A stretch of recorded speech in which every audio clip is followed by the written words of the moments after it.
Paano nga ba kumita dito sa YouTube channel? So, ito na naman po ang ating topic ngayon, kung paano nga ba kumita dito sa YouTube channel. So, napakasimple lang po no na kumita na kaagad ang iniisip natin. Pero, bago po ang lahat dyan guys, hindi po tayo agad-agad kumita sa YT.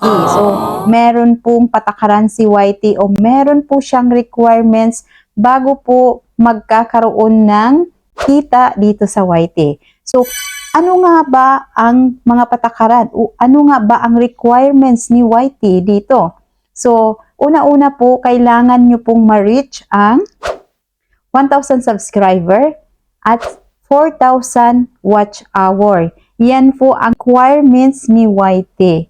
Pero, alam nyo ba mga ka-guys na meron na ngayong bagong patakaran si YT na pwede na po kayong ma-monetize kapag nagkaroon na kayo ng 500 subscriber at 3,000 watch hour. Diba? Napakaganda pong pamamaraan ni YT at iniba niya po ang sistema ng kanyang requirements. Dati talaga is talagang 1,000 subscriber at 4,000 watch hour. Diba? Ganun po ang requirements ni YT dito bago po tayo magka-earn ng pera dito sa YT.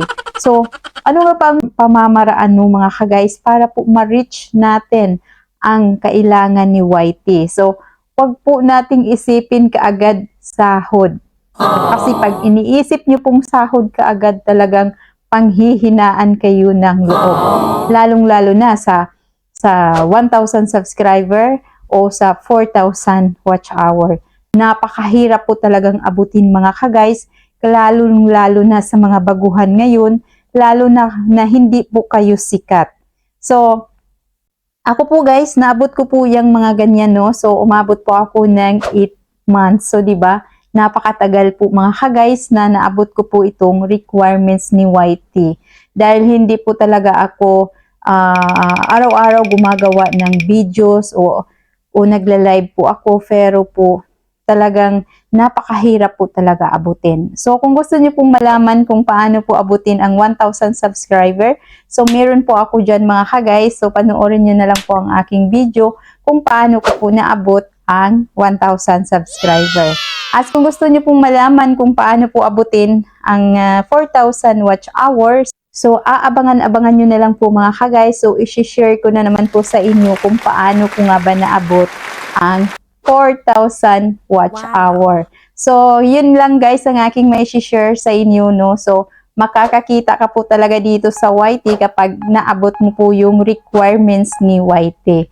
Ayan, so hanggang dito na lang po ang aking content mga ka-guys. Sana po meron kayong natutunan at wag pong kalimutan ay mag-like at comment po sa baba po para malalaman ko po kung ano pong masasabi sa aking content. At kung ikaw po'y baguhan sa aking channel, huwag pong kalimutan, subscribe my YouTube channel at click ang notification bell para maging updated po kayo sa susunod kong mga videos. Ay, hanggang dito na lang mga ka-guys. Ayan, maraming salamat po sa panunood.